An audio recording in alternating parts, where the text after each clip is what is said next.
Hey everybody, State Representative Maurice West.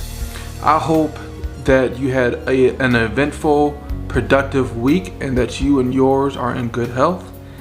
Today's Friday, February 11th, and yet another week of not being in Springfield physically, however, doing a lot of committee work remotely on Zoom. Not much to report when it comes to momentum from my particular bills, but I do want to tell you a couple of things and then let you go what I worked on this week. I'll start with the smaller stuff that happened this week.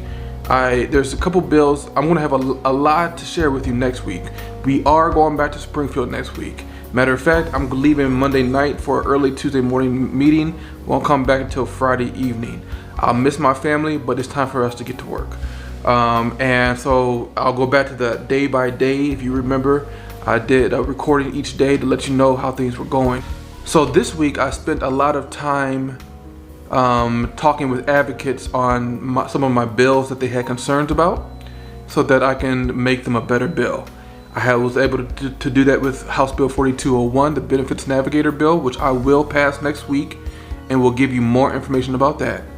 And 4215, the Zachary's Parent Protection Act, which is already out of committee, but I will be bringing back an amendment for that one. Tell you more about that. I did have a subject matter, however, on House Bill 186, a bill that I initially filed in February of 2020. So I've been working on this for 2 years now.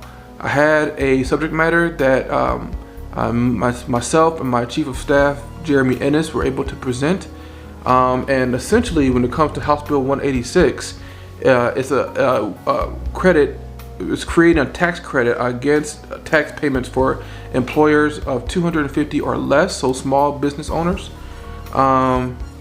with 250 or less full-time equivalent employees in an amount equal to a percentage of the compensation paid to qualified employees who received a raise from the employer.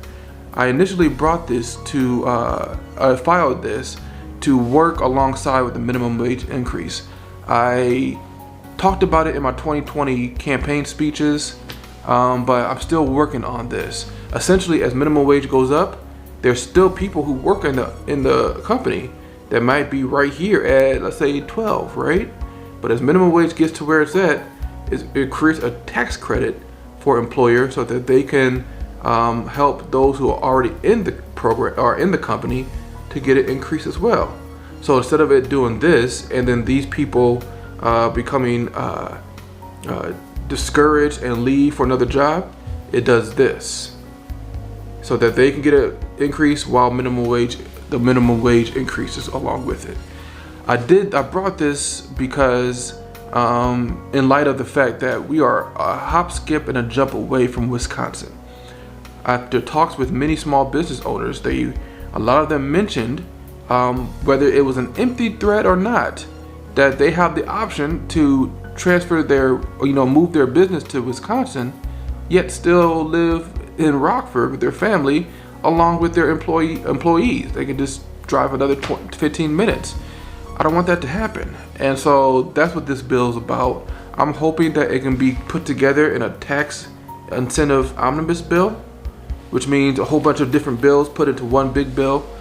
Don't know yet, but that's what we worked on this week, and it was the first time we had momentum. My Chief of Staff, Jeremy, did a phenomenal job helping me to portray the vision of this legislation, and so that's how we ended the week. So I wanted to keep you posted. It was a lot of Zoom work, but next week is committee deadline, which means I'm going to have 2 computers, my phone, my iPad, because there's going to be a lot happening. Many hours in front of a virtual room getting committees passed. But hey, that's the job. If you have any questions or concerns, you know where to reach me, 815-987-7433 or assistance@staterepwest.com. Have a good weekend. I'll see you next week.